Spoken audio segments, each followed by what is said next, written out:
bonjour tout le monde. Bonjour Marc. Salut Stéphane. Comment ça va? Ça va bien, ça va bien. Oui. Merci d'être là. Merci d'être là. On est là aujourd'hui pour parler et présenter le guide d'évaluation à distance. Tu as participé à la production de ce guide-là de façon intensive. Pas mal. On commencerait par expliquer là, qu'est-ce que l'évaluation à distance. Écoute Stéphane, c'est sûr que j'étais pas tout seul dans cette équipe-là. Il a fallu qu'on établisse une définition commune. Parce que ce qu'on voulait pas un peu, c'est que ça soit juste, c'est pas dans l'école. Il y avait quelque chose de plus complexe à ça. La première chose, c'est une évaluation qui est formelle, qui tient compte du programme d'études, de l'approche par compétence. Donc, on veut évaluer une compétence à distance. Et là, le à distance, le sens qu'on voulait lui donner, c'était dans un environnement qui est non contrôlé. Parce qu'à distance, ça pourrait être dans l'entreprise, l'enseignant se déplace. C'est pas pour nous à distance, tu es encore sous le contrôle d'un enseignant, tu as changé de lieu physique, mais ça demeure une évaluation devant un prof. Par contre, si là, un peu comme on fait en reconnaissance d'acquis, la personne est à l'extérieur, l'enseignant il est pas là, il se fait une captation, est-ce que ça pourrait être de la distance? Selon nous, oui. Puis il y a plusieurs modalités, là, évidemment, mais l'idée d'environnement non contrôlé, tant par l'enseignant que par des fois l'élève. Là, on parle d'évaluation au fin de la sanction essentiellement. Là. Oui. C'est sûr que par extension, on pourrait parler de l'aide à l'apprentissage, mais dans l'aide à l'apprentissage, on n'a pas les mêmes impératifs de validité, d'intégrité de l'épreuve. Ça n'a pas la même force, mais nous, on s'est appuyé pour l'évaluation de sanction. Oui. On dirait que ça a des sources avec la pandémie. C'est essentiellement là le nœud. Je pense qu'il y a des centres qui en faisaient avant. Okay? Il y avait comme un grand avant, je vais dire ça comme ça, un peu flou, où est-ce que dans le fond, des gens faisaient, c'était pas tant permis, on n'était pas sûr. Il y avait comme un flou si t'as-tu le droit, t'as-tu pas le droit. Mais il y avait des initiatives volontaires et locales qui existaient, qui n'avaient pas été mis en réseau, qui ne s'étaient pas mis en commun. Puis bien souvent, c'était en région où on avait besoin de ça pour aller rejoindre une population étudiante qui était distante des centres, etc. La pandémie nous a tous ramenés au même pied d'égalité sur ce côté-là. On n'a tous pas pu utiliser nos centres. Et là, il y a eu des essais-erreurs. Puis il y a eu des gaffes. Puis il y a eu de l'apprentissage là-dedans, je pense. Puis le comité s'est formé à peu près dans cette période-là, un petit peu en même temps que cette idée-là de comment pourrait-on faire ça à distance. Puis ce que je constate, c'est que ce n'était pas un phénomène pandémique. Parce qu'il y a des gens qui ont découvert que c'était le fun, il y a des élèves qui ont découvert des avantages à ça, des enseignants, des directions également. Donc, il y a un après, où est-ce que ceux qui ont eu de très mauvaises expériences ou qui se sont rendus compte que ça fonctionnait pas pour eux, là. On peut imaginer qu'en mécanique automobile, on ne changera pas les freins de sa propre voiture. Par contre, il y en a d'autres qui se sont rendus compte que on veut poursuivre l'expérience. Puis là, je pense qu'on est dans une phase plus de stabilisation du phénomène. Où est-ce que là, on essaie d'arriver à des bonnes pratiques, on essaie d'arriver à quelque chose qui est peut-être plus notre couleur aussi dans les centres. Fait que là, il y a un guide d'évaluation à distance. Aviez-vous des modèles, des exemples? Êtes-vous parti de quelque chose qui était déjà en place? Comment ça fait?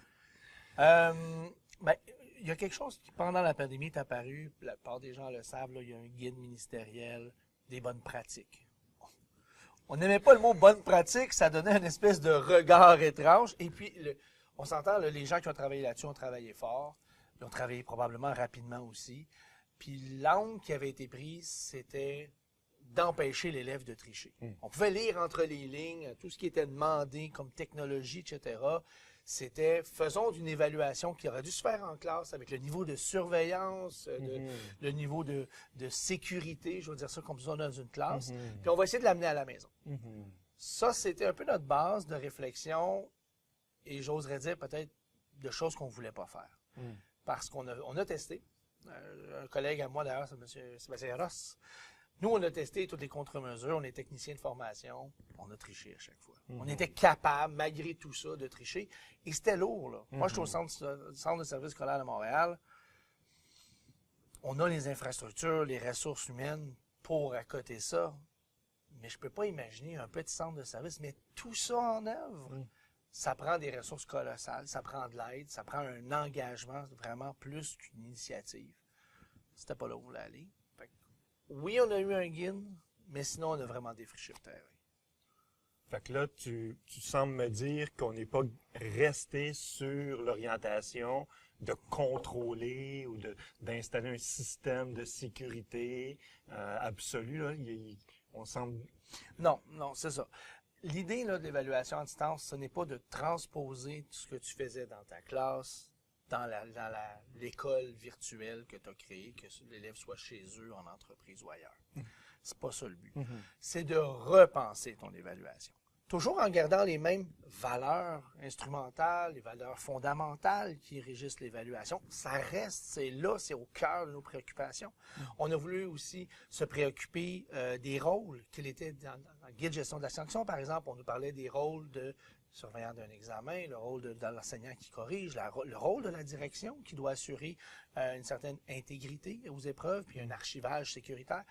Tout ça a été pris en compte, mais pas dans le but de reproduire ce qu'on avait dans la classe, mais plutôt de faire différent, de transformer l'évaluation tout en respectant les cadres, les cadres législatifs.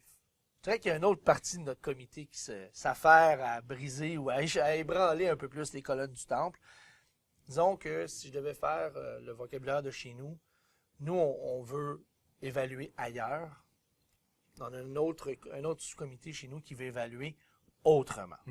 Et là, autrement, on se permet plus parce qu'on n'a pas d'impératif de livrable pour le réseau immédiat. Mais on veut secouer les colonnes du temple, voir en dehors de la boîte, en dehors de ces règles-là qui sont dans des guides existants, comment peut-on évaluer par compétence? Puis celui qu'on veut absolument pas, c'est évaluer pareil à distance. Ça, c'est non. Ça, c'est notre autre vocable. Évaluer pareil, c'est j'ai pris ce que je faisais dans ma classe, je l'ai amené chez nous, puis je fais pareil. Puis ça, c'est à ne pas faire. Fait que, évaluation à distance, ça nous ramène à évaluer ailleurs. Oui. Puis là, le guide va nous dire comment faire, j'imagine. Il va vous poser les bonnes questions, c'est vous qui avez les bonnes réponses. Dans le fond, on pouvait pas, même au CSSDM, on a 85 programmes de formation professionnelle. Je pouvais pas présumer, même dans mon propre établissement, mon propre institution, dire je vais faire un modèle pour tous. Ça fonctionnera pas. Ajoute à ça tout le Québec, secrétariat à Montréal, c'est pas secrétariat en Abitibi, ce n'est pas secrétariat à Shawinigan, c'est le secrétariat de Montréal. Donc on voulait arriver avec les questions, les préoccupations qui étaient importantes de régler avant de se lancer dans un projet. Puis ça prend une équipe. Nous, ce qu'on dit, puis ce qui est important, c'est que ça prend une équipe pour que les enseignants sont au cœur de ça, mais ça prend plus que des profs. Ça va peut-être prendre des gens des TI, ça va prendre assurément des gens de la direction, de la conseillance pédagogique, peut-être un orthopédagogue, si on peut avoir un orthopédagogue sous la main, dont c'est la spécialité, la didactique, pourrait nous donner un petit coup de pouce. C'est toutes des choses où on met dans le guide des questions en vous disant, regardez les ressources que vous avez autour de vous. Si vous vous posez les bonnes questions, vous allez finir par trouver les bonnes réponses pour vous. Intéressant. C'est pas un livre de recettes, là, je l'entends. Mais je prends un guide, je m'en vais chez nous, puis j'ai à peu près ce qu'il faut pour réfléchir à l'évaluation à distance. Mettons qu'à l'extrême, je suis un enseignant motivé. Là. J'ai une bonne idée. Moi, je vois mon programme à distance. Je trouve que ça rejoindrait bien ma population étudiante. Je pense que mes élèves qui doivent concilier travail, études, vie personnelle, famille, gagneraient à ça. Je peux prendre le guide pour me bâtir un projet à présenter à ma direction. Puis après ça, on en discutera en grande équipe. Fait que ça peut être aussi simple que je suis motivé, j'ai envie de le lire, j'ai envie de regarder comment dans ma pratique ça peut se situer, à je suis une direction qui amène ça comme un grand projet d'équipe, un grand projet pour toute l'école. Puis là, on évalue peut-être la faisabilité, quel programme on a envie de mettre dans ce projet-là. Fait que les deux options sont possibles. Super. Puis concrètement, qu'est-ce qu'on a dans le guide?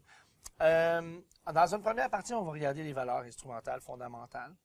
Puis pour chacune des valeurs, on a soumis des préoccupations que la distance apportait par rapport à avant. On a fait la même chose avec les rôles et les fonctions là, qui sont listés dans le guide de gestion de la sanction. Ça, c'est essentiellement notre première partie. Puis, c'est toujours, voici des préoccupations que vous devriez avoir en lien avec cette fonction-là ou en lien avec ce rôle-là ou cette restriction-là. Ça, c'est la première étape. La deuxième partie, c'est une partie dont je suis un peu fier parce que j'y ai beaucoup travaillé. C'est l'idée d'analyser les différentes modalités d'examen. On a jonglé avec le terme, est-ce que c'est une modalité, est-ce que c'est une technique? On s'est attaché au mot type, si on veut, là, qui sont des grandes catégories, pour se dire ce genre de grandes catégories-là, que ce soit un exposé oral, que ce soit un entretien, que ce soit... Tout ça, on pouvait les regrouper autour de... Il va venir parler devant du monde. Puis qu'est-ce que ça implique s'il parle à la caméra? Et on a mis en place une matrice d'analyse avec 2 axes. Ce qu'on a entendu du réseau, c'était pas une préoccupation pour la transparence ou la rigueur comme valeur. Ce qu'on entendait, c'était validité. On pense que nos évaluations à distance pourraient ne pas être valides. Qu'est-ce que tu entends par validité? Bien, est-ce que je suis en train de vraiment évaluer la compétence de mon élève? Si je suis une mère monoparentale à la maison, l'évaluation se fait de 6h à 9h de soir, puis c'est en même temps que les enfants, il y a la routine du dodo, le conjoint, il est peut-être pas là parce que, bon, puis elle doit gérer ça et faire son examen. Tu n'es pas en train d'évaluer sa compétence. Tu es en train d'évaluer la capacité de la personne à gérer sa vie en même temps qu'elle manifeste sa compétence. Du même côté, on va y aller du côté plus sombre de la force. Je suis un tricheur, j'ai caché des notes, je me suis trouvé des manières d'obtenir, par exemple, de l'aide extérieure ou d'amener du matériel non permis à l'évaluation. Encore une fois, est-ce que je suis en train d'évaluer la compétence de l'élève ou sa capacité à me cacher des choses?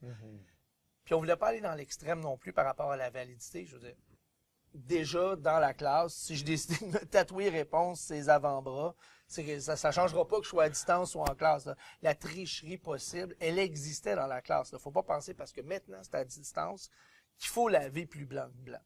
Fait que la validité, c'était ça pour nous. Est-ce que j'évalue la compétence? Puis est-ce que ce que j'observe, c'est vraiment la manifestation de la compétence dans les conditions que j'ai mis en place pour l'évaluer? Le deuxième axe qu'on a mis, c'est à quel point c'est facile de tricher ou de briser ces conditions-là. Donc, on a mis l'axe facilité à tricher. C'est un vocable qui rejoint tout le monde, je pense. Mais voir à ça, l'enseignant a mis des conditions d'évaluation. À quel point c'est facile pour un élève d'y déroger et donc d'affecter potentiellement la validité. Fait un axe, quel est l'impact d'une telle tricherie, l'impact sur la validité? Un autre axe, où est-ce qu'on va voir plutôt à quel point c'est facile de tricher. Et tu peux avoir un plus que l'autre? Je te fais 2 exemples. Tu as déjà fait des épreuves de connaissances pratiques, papier, crayon, choix multiple. Oui, dans mon ancien temps, oui. Bon, on souhaite que ça reste dans l'ancien temps, si tu me demandes. Mais mettons, on fait un bon vieux papier, crayon, choix multiple, peu importe.